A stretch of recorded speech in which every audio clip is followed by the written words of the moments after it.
პირველი ქართველი კაპიტანი ქალი ნათია ლაბაძე გახდა, რომელმაც 11 წლიანი ლოდინის შემდეგ საკუთარი ოცნება აიხდინა.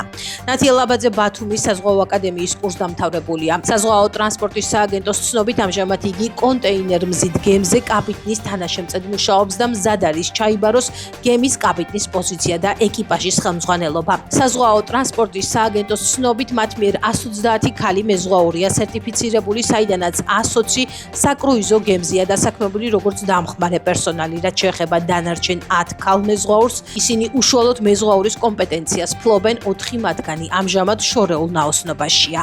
ჩავაბარე, მაგ წელს დაართეს ქალებს, რომ შეეძლოთ ნავიგაციის ფაკულტეტზე მოხვედროდნენ.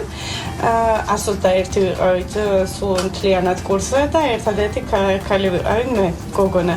ყველა მიყურებდა ეს ვინ არის, რა უნდა აქანი შეიძლება შეეშალა და ფაკულტეტზე არასწორად ჩააბარა და ან მოხვდა და მე სხვაგან გადავა. მაგრამ ისე დავამთავრე 4 წელი, ვისწავლე, არანაკლები ვიყავი ბიჭებზე.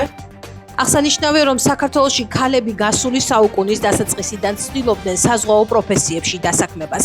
მე-20 საუკუნის პირველ ნახევარში იულია ფაილოძემ, ვაიდე გვარიშვილმა, ნინო კალანდაძემ და შუშანა თუმანიშვილმა ბათუმის საზღვაო ტექნიკუმი დაამთავრეს და შორეულ ნაოსნობაში გასვლის სურვილი გამოთქვეს. მე-20 საუკუნის მეორე ნახევრიდან ყოფილ საბჭოთა კავშირში ქალების მსახურება შორეულ ნაოსნობაში პრაქტიკულად შეუძლებელი იყო. შეზღუდვების გამო ქალები საზღვაო დარგში ძირითადად სანაპირო და დამხმარე მიმართულებებში საქმიანობდნენ, მეტეოროლოგიაში, რადისტებად, სამედიცინო პერსონალში, ჰიდროგრაფიაში და სხვა სანაპირო სტრუქტურებში.